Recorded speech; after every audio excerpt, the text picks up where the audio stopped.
Jake Morrison woke up before sunrise like he did every day for the past 8 years. The alarm clock never had a chance to ring because his body knew when it was time to get up. He rolled out of bed and looked out the window of his small house. The twin moons of New Haven were still visible in the dark purple sky, but the eastern horizon showed the first hint of orange light. He pulled on his work clothes and heavy boots. The boots had reinforced steel toes and thick leather that went up to his knees. Most people would think they looked like combat boots, but Jake just called them farm boots. On New Haven, you needed good protection when you worked with the animals. Katie was already awake in her room down the hall. At 16, she had been helping with the farm work since she was old enough to walk. Jake could hear her moving around, getting ready for another day of chores. She was tougher than most grown men he knew, and twice as smart when it came to handling the animals. Jake walked to the kitchen and started the coffee maker. The machine was old and made loud noises, but it still worked. While the coffee brewed, he checked the weather report on his tablet. Clear skies, temperature around 70 degrees, light wind from the south. Perfect weather for working outside. Katie came into the kitchen wearing her own work clothes. Her boots were smaller than her father's, but just as tough. She had learned early that regular shoes would not last a day on their farm. "Morning, Dad," she said, pouring herself a cup of coffee. "Rex was pacing again last night. I could hear him through my window. Probably caught scent of something," Jake replied. "We'll check on him first." Rex was their prized dire wolf, a massive creature that stood 4 feet tall at the shoulder. His ancestors had lived on Earth thousands of years ago, but scientists had brought them back using old DNA. Most people were terrified of dire wolves, but Jake's family had been raising them for 3 generations. Rex was actually quite gentle, at least with people he knew. Jake and Katie finished their coffee and headed outside. The air was cool and fresh, with the smell of grass and growing crops. New Haven was a farming colony, one of dozens scattered across the outer edge of human space. It looked peaceful and quiet, with neat rows of crop fields stretching toward the hills.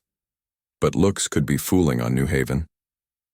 They walked toward the animal pens behind their house. The first pen held their regular cattle, brown and black animals that looked normal enough. But the second pen was different. It was built with walls twice as thick as normal, and the fence posts were made of solid steel instead of wood. Rex paced back and forth inside his pen, his massive head turning as he heard them approach. When he saw Jake and Katie, his tail started, wagging like a regular dog, except Rex's tail was thick as a man's arm. His teeth were longer than a person's fingers, but his dark eyes were friendly. "Hey there, big guy," Katie said, reaching through the fence to scratch behind his ears. Rex pushed his head against her hand and made a sound like a purr, except much deeper. Jake opened the gate carefully. Even though Rex was tame, you always had to be careful around animals this size. Rex could accidentally hurt someone just by being playful. "What had you worried last night, boy?" Jake asked, running, his hand along Rex's thick fur. The dire wolf was warm and solid, all muscle under his gray coat. Rex turned his head toward the eastern hills and made a low sound in his throat. Not quite a growl, more like he was trying to tell them something. "Maybe wild animals from the hills," Katie suggested. "Could be mountain cats again." The mountain cats on New Haven were about the size of earth tigers, with long fangs and spotted fur.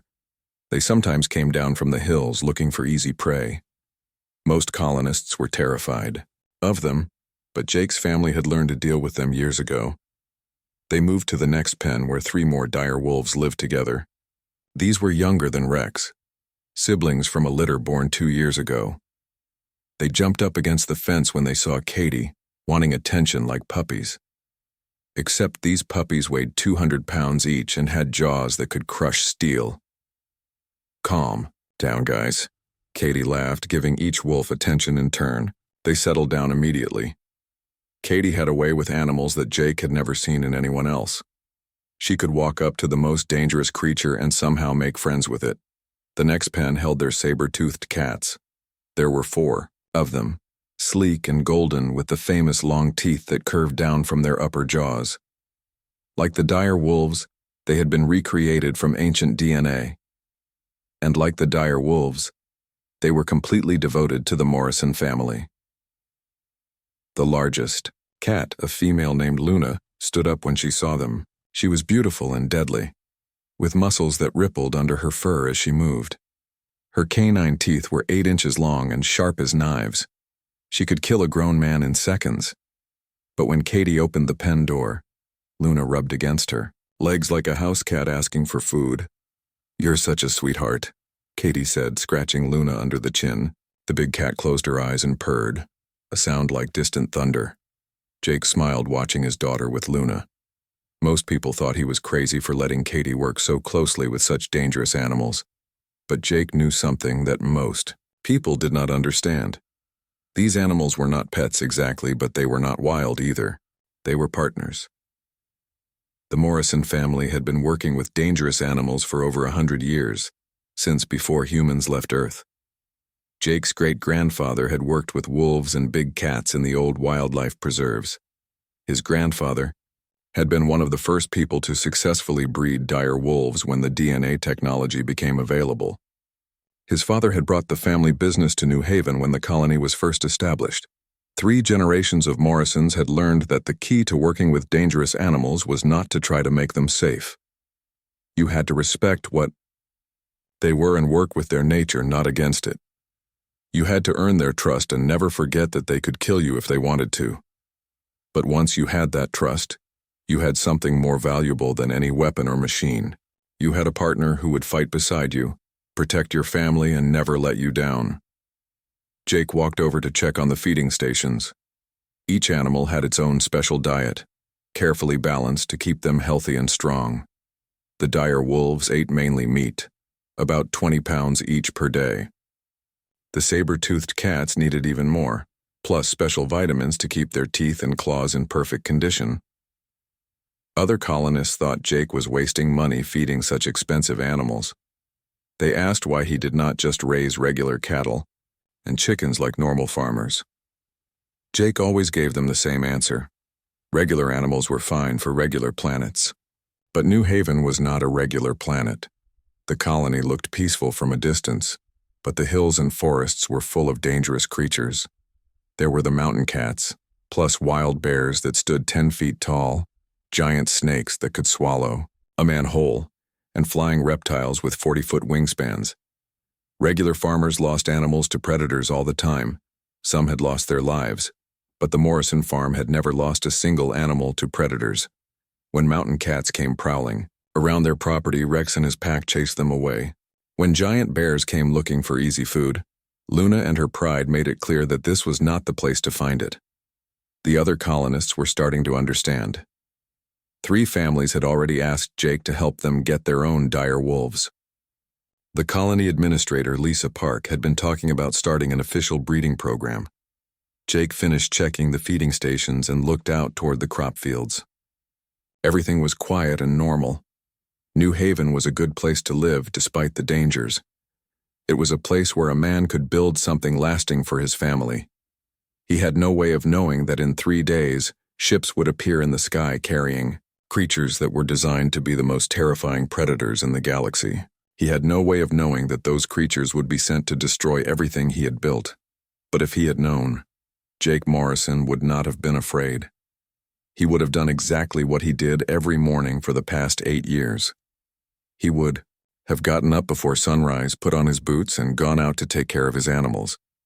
Because that was what farmers did, even on the edge of human space. The message arrived at Earth's Colonial Defense Headquarters at exactly noon on a Tuesday. Admiral Helen Foster was having lunch in her office when her aide knocked on the door. Lieutenant Danny Walsh looked pale and worried as he handed her the datapad. "Ma'am, this came through the Deep Space Communication Array about an hour ago. It's addressed to the human government. The translation team has been working on it." Helen set down her sandwich and took the pad. She had been expecting some kind of communication from the alien species that called themselves the Zelthari Empire. Human scouts had been reporting their ships moving through nearby systems for the past month, but she had hoped for a trade proposal or a diplomatic meeting request. This was neither. The message was short and direct. The Zelthari Empire demanded that humans abandon 7 frontier colonies within 72 hours. If humans refused, the Zelthari would deploy their war beasts to clear the planets. The message included detailed recordings of what these war beasts could do. Helen watched the recordings with growing concern. The creatures in the videos were enormous, standing 12 feet tall on powerful legs. Their heads were long and narrow, filled with teeth like curved knives. Their claws could tear through metal like paper. But the worst part was their intelligence. These were not just big, dumb animals. They hunted in packs, used simple tools, and seemed to enjoy causing fear. The recordings showed what happened when the Zelthari used war beasts against other species. Entire cities were emptied in hours. Populations fled in panic, leaving behind everything they owned. Most alien species surrendered immediately, rather than face the beasts. "Get me General Rick Stevens on the line," Helen told Danny. "Then contact the Colonial Council. We need an emergency meeting." Within an hour, the conference room was full of worried faces. General Stevens had flown in from the Mars training facility.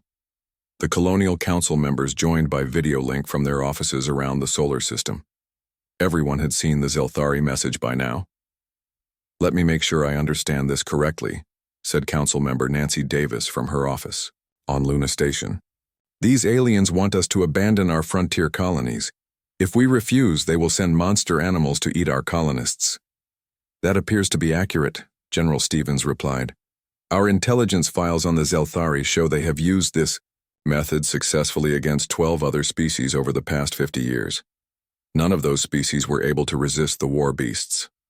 Helen pulled up a map of human space on the main screen. 7 red dots marked the colonies the Zelthari wanted abandoned. New Haven, Liberty Station, Copper Creek, New Dallas, Pine Ridge, Hope Valley, and Riverside Colony. All of them were farming settlements on the outer edge of human territory. "Why these 7? Asked Council member Bob Turner. "They are not our most important colonies. We have bigger cities and more valuable mining operations closer to Earth." "That's exactly why they picked them," Helen explained. "The Zelthari want to make an example. They think if they destroy a few small farming colonies, the rest of human space will surrender without a fight. It's psychological warfare." General Stevens stood up and walked to the map. "The problem is that we don't have enough military ships in that sector to mount a proper defense. Our nearest battle fleet is 6 days away from the closest colony.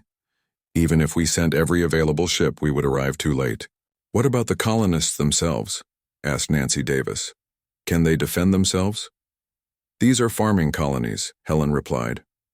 "Most of the colonists are civilians. They have basic security forces, but nothing that could stop creatures like these war beasts." The room fell quiet as everyone considered their options.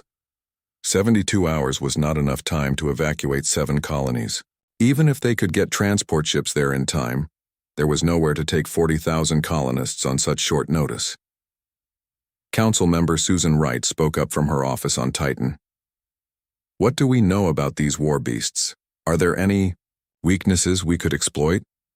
General Stevens pulled up the intelligence files. "The beasts are from the Zelthari homeworld. They were the top predators there until the Zelthari captured and trained them.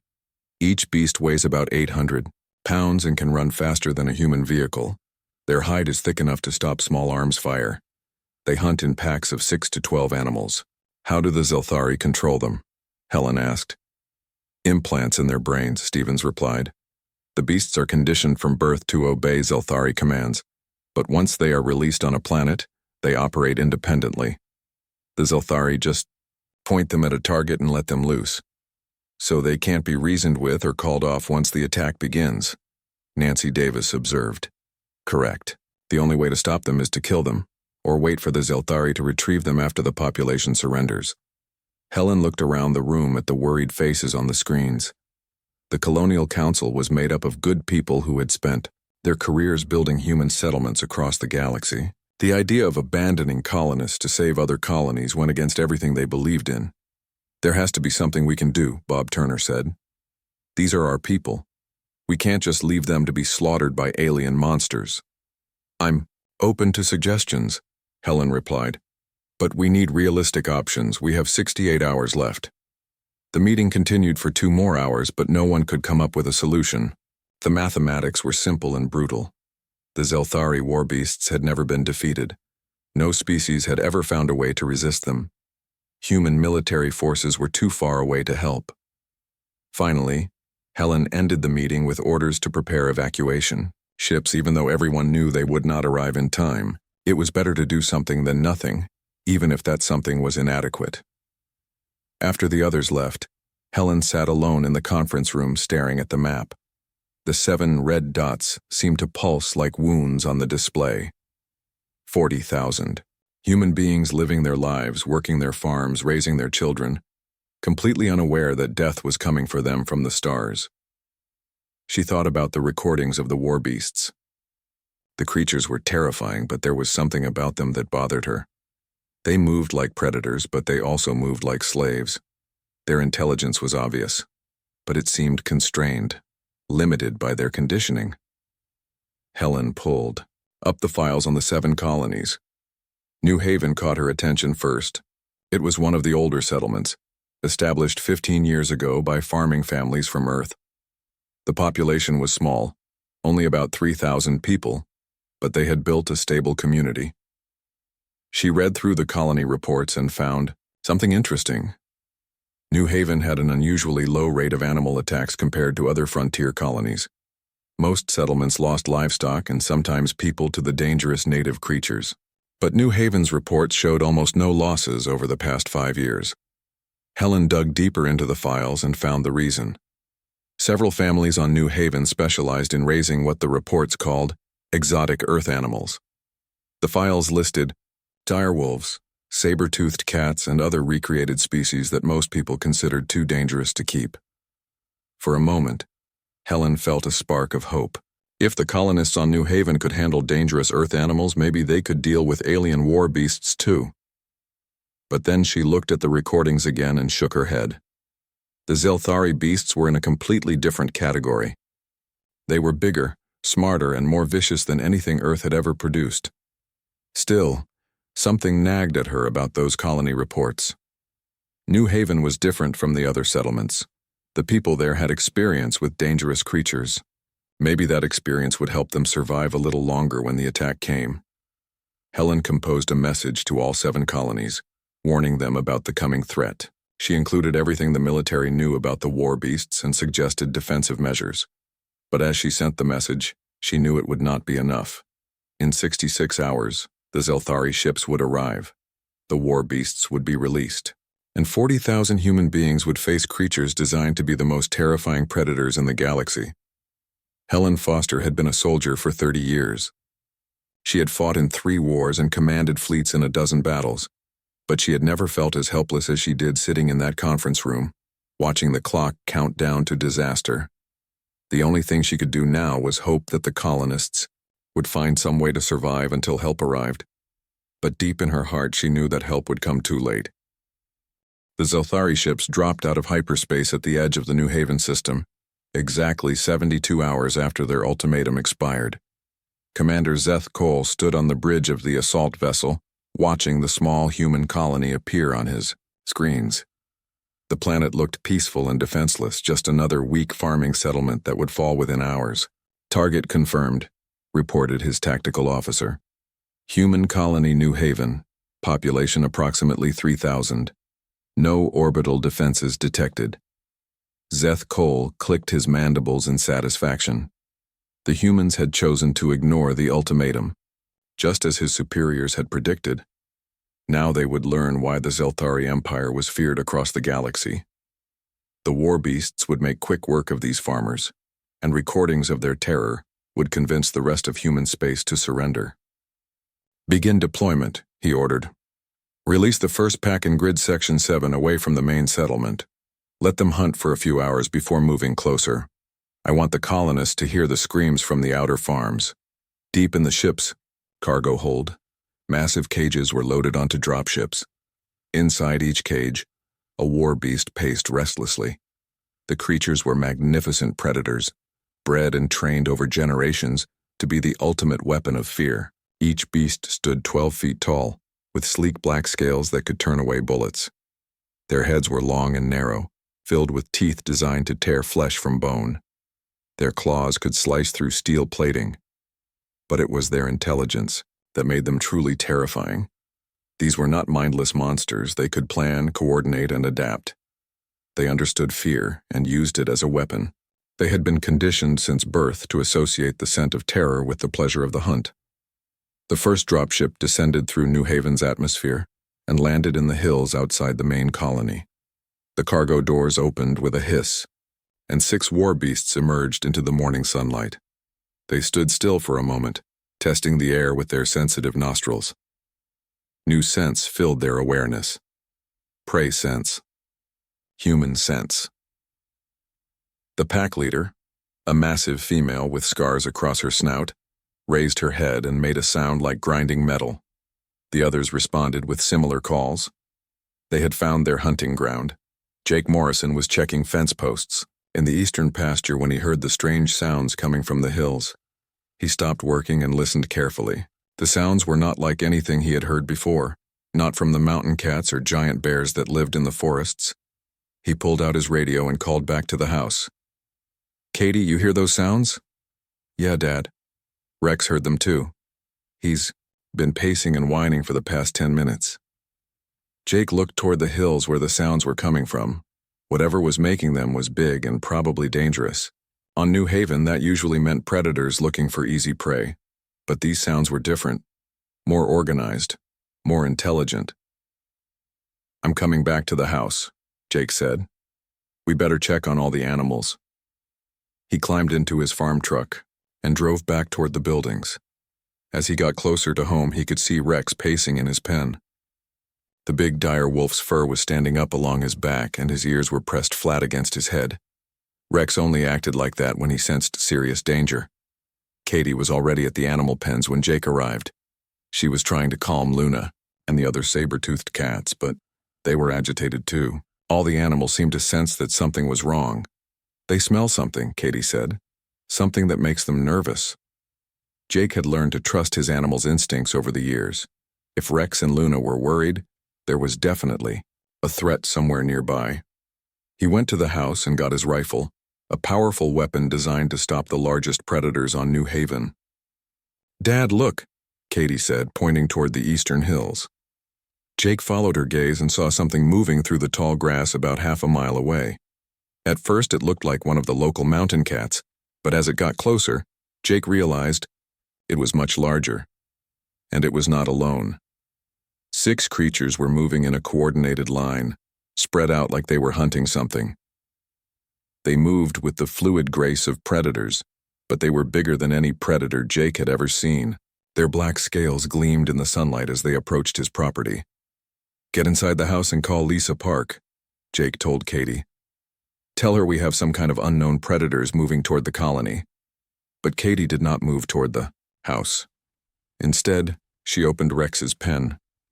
The massive dire wolf bounded out and stood beside her, his hackles raised and his lips pulled back to show his enormous teeth.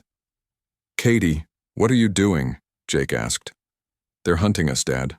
I can see it, in how they move. If we run, they'll just chase us down. Rex can smell their intentions." Jake looked at the approaching creatures again. Katie was right. They were not just wandering through his property. They were stalking something, probably his family.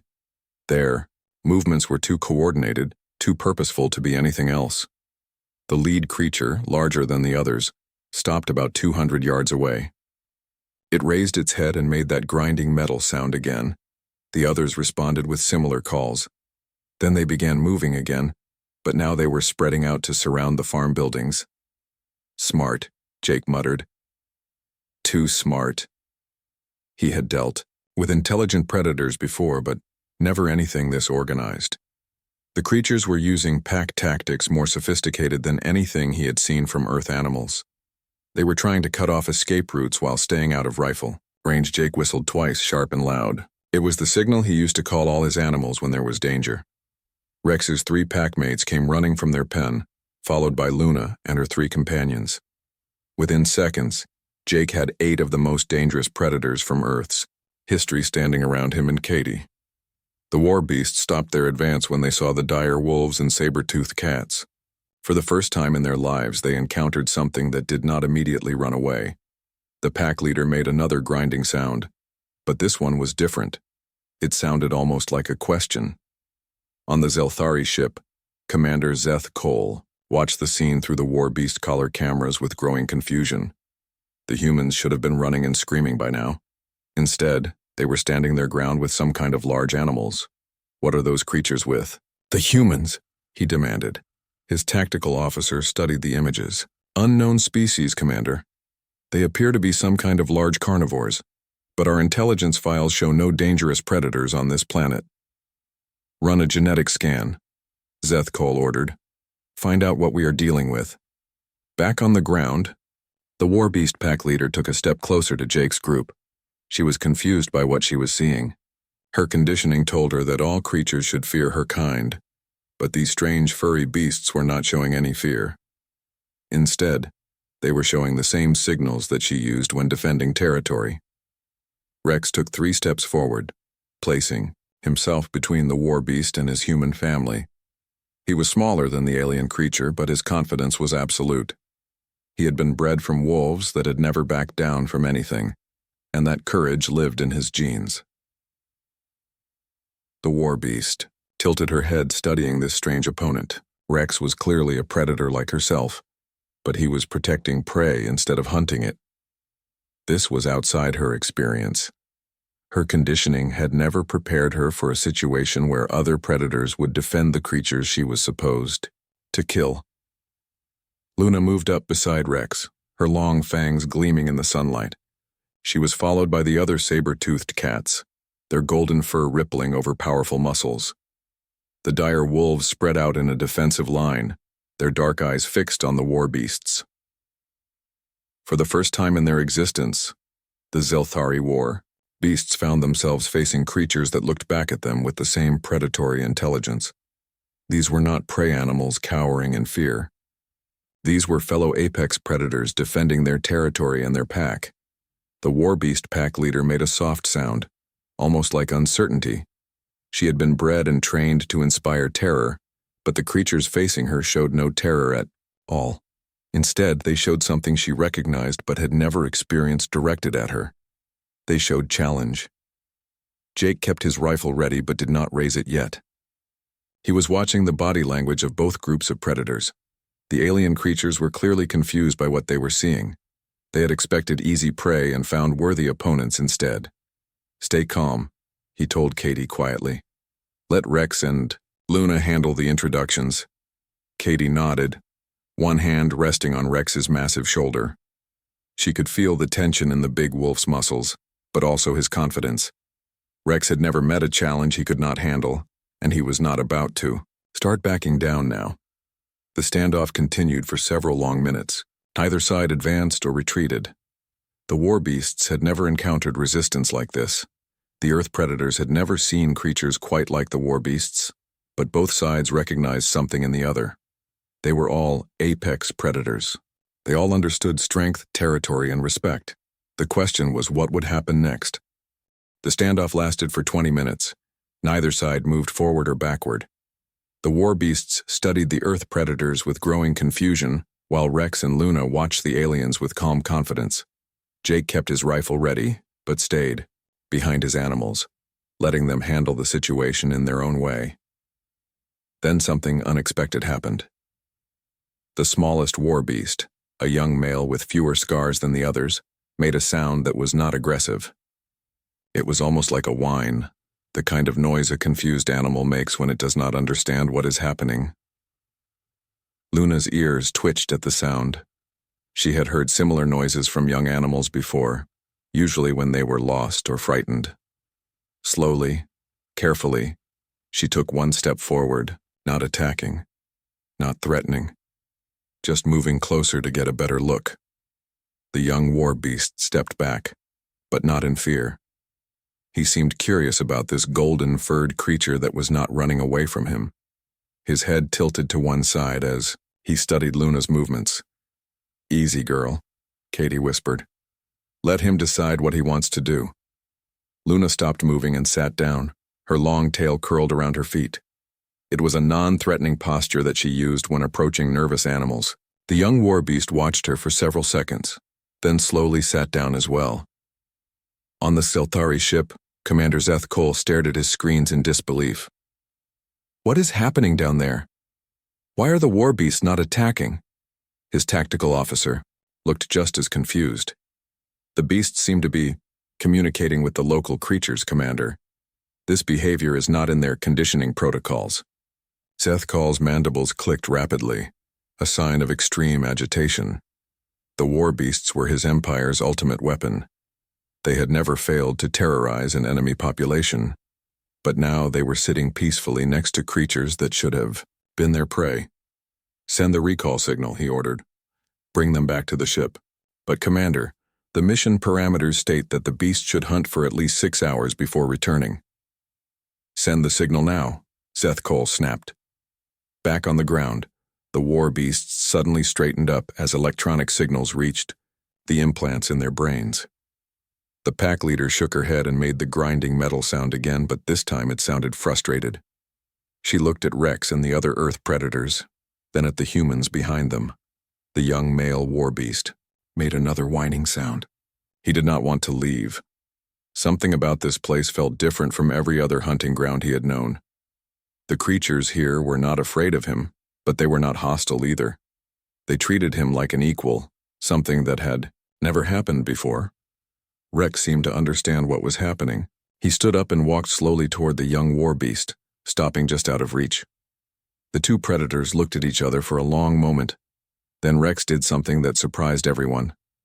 He lowered his head slightly, the same gesture he used to show respect to other pack members. The war beast copied the gesture. For a few seconds, the two apex predators acknowledged each other as equals. Then the recall signal got stronger, and the war beasts had no choice but to obey. The pack leader turned and began walking back toward the hills. The others followed, but the young male looked back several times before disappearing into the tall grass. Jake lowered his rifle and let out a long breath. Well, that was different. Katie was still watching the hills where the creatures had vanished. They'll be back, Dad. That young one especially. I could see it in his eyes. Maybe, Jake said. But next time we better be ready for more than 6 of them. He was right. Over the next 2 days, the Zelthari sent larger groups of war beasts to different parts of New Haven. But something strange kept happening. Instead of the terror and slaughter that the aliens expected, the war beasts kept running into colonists, who were not afraid of dangerous animals. Colony Administrator Lisa Park had grown up on a ranch with recreated cave bears. When 3 war beasts appeared outside the main settlement, she calmly organized the security teams to set up barriers and containment areas, the same way they would handle any large predator emergency. Security Chief Carlos Rivera had experience dealing with the giant snakes that sometimes invaded the colony. When a pack of war beasts cornered a group of farmers, Carlos used the same non-lethal capture techniques that worked on the snakes. Tranquilizer darts and nets designed for creatures twice human size worked just as well on confused alien predators. The war beasts had been conditioned to expect fear, panic, and helpless prey. Instead, they found humans who treated them like any other dangerous animal that needed to be managed. The colonists were careful and respectful, but they were not terrified. More importantly, many of the colonists had their own dangerous animals that were ready to defend their human families. Dire wolves, saber-toothed cats, cave bears, and other recreated species stood beside their human partners. The war beasts found themselves facing not helpless farmers, but organized groups of predators working together. On the 3rd day, something changed in the young war beast that had encountered Luna. The recall signals were still forcing him to return to the ship each evening, but during the day he began separating from his pack. Instead of hunting with the others, he started watching the Morrison farm from a distance. Katie noticed him first. Dad, that young one is back. He's been sitting on the hill for 2 hours just watching us. Jake looked through his binoculars and saw the war beast lying in the grass like a giant cat. He's not hunting, he's just observing. Maybe he's curious about Luna and the others, Katie suggested. Rex says the young one smells lonely. Jake looked at his daughter with surprise. Rex says what now? You know what I mean, Dad. Rex can tell things about other animals by their scent. The young war beast smells like an animal that has never had a real pack. Jake thought about this. The war beasts were weapons created by the Zelthari. They had been bred and trained for killing, not for the social bonds that most pack predators needed. Maybe the young male was responding to something he had never experienced before. "What do you think we should do?" Jake asked. Katie was quiet for a moment, watching the distant figure on the hill. "Maybe we should let him decide. If he wants to come closer, we let him. If he wants to stay away, that's fine too." That evening, Jake put out extra food near the edge of his property. He told himself it was just in case any of his own animals got hungry during the night. But really, he was curious to see what the war beast would do. The next morning, the food was gone, and there were large tracks in the soft dirt around the feeding area. This continued for several days. Each evening Jake put out food. Each morning, it was gone. The war beast never came close enough to be seen clearly, but he was definitely accepting the offerings. On the Zeltari ship, Commander Zeth Cole was receiving increasingly disturbing reports from all the war beast packs. Instead of terrorizing the human population, the creatures were being captured, contained, or in some cases simply ignored. The humans treated them like nuisance animals rather than instruments of terror. Worse, some of the war beasts were showing signs of independent behavior.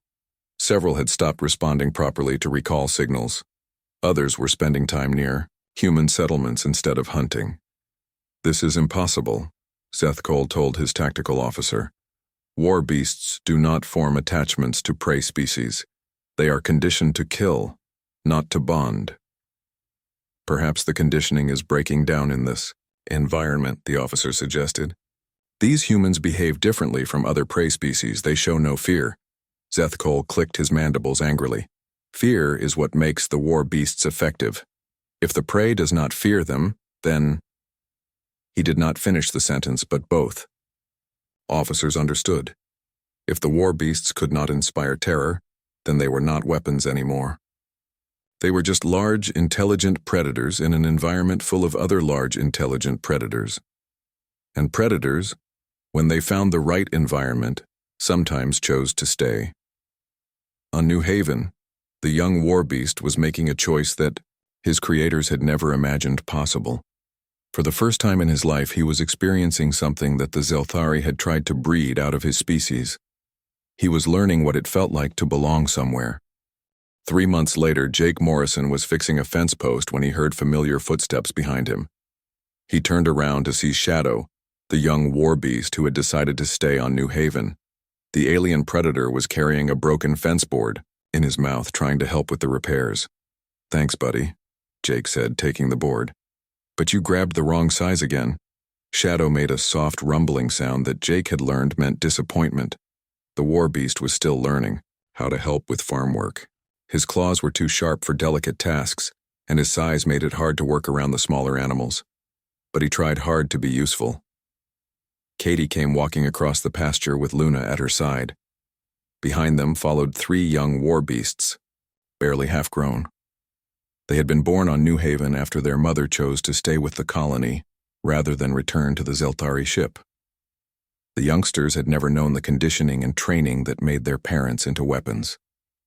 To them, humans were just part of their pack. "Dad, the little ones are getting better at herding the cattle," Katie reported. "They don't try to eat them anymore." Jake smiled. Teaching young war beasts to help with farm work instead of hunting everything they saw had been challenging. But they were smart creatures, and they learned quickly when they were treated with patience and kindness. The changes on New Haven had not gone unnoticed by the rest of the galaxy. 3 weeks after the failed invasion, a Zelthari diplomatic ship had arrived requesting permission to land. The aliens wanted to understand how humans had accomplished something they considered impossible. Admiral Helen Foster had come to New Haven personally to oversee the negotiations. She was amazed by what she found. The terrifying war beasts that had never been defeated were now working alongside human colonists like oversized farm dogs. "How did you do it?" she had asked Jake during her first visit. "Same way we've always dealt with dangerous animals," Jake replied. "We respected what they were, but we didn't let fear control us." Most creatures want the same basic things: food, safety, and a place to belong.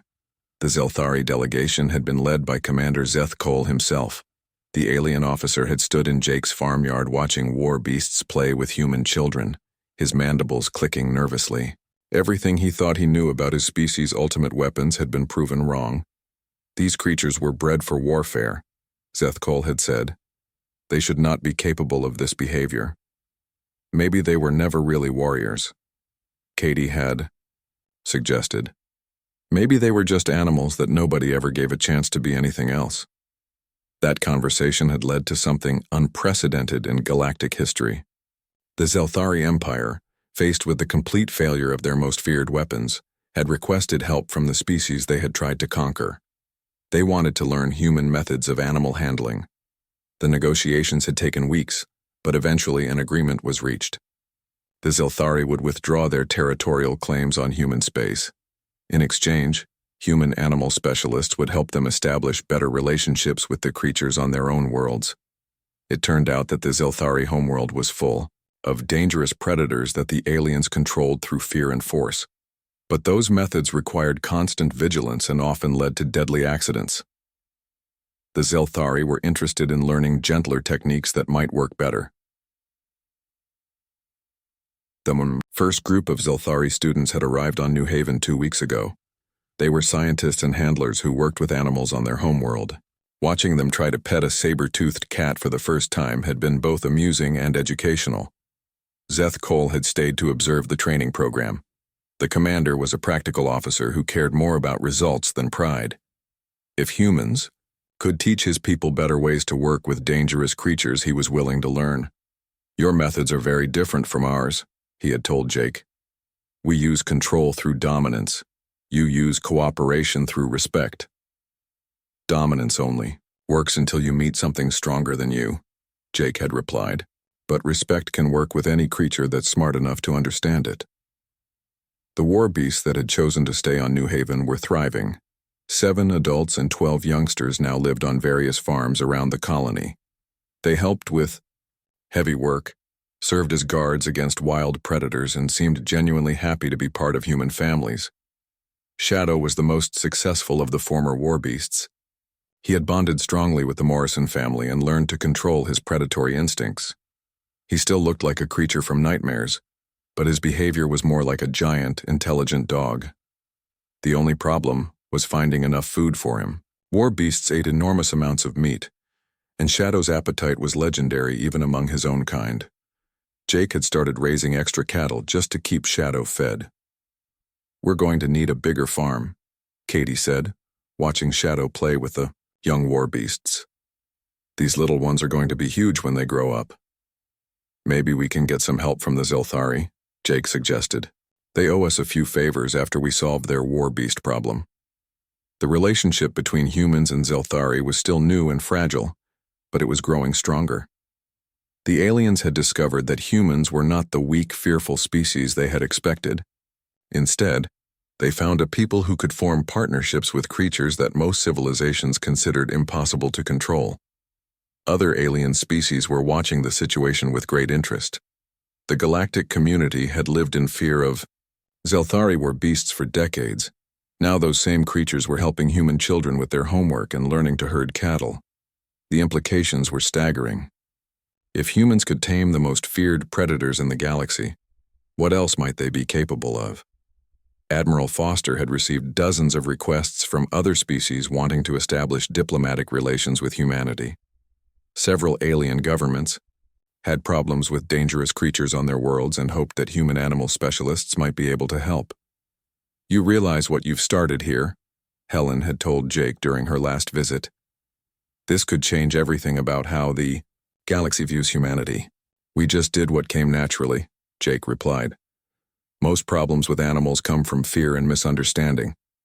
Once you get past that, it's usually not too hard to find common ground." Katie had been accepted into the Colonial University's new xenobiology program, designed to train specialists in working with alien creatures. She would spend 2 years studying on Earth, then return to New Haven to help establish similar programs on other worlds. "I'm going to miss this place," she said, scratching Shadow behind the ears. But I think this work is important. There are probably lots of creatures out there that just need someone to understand them.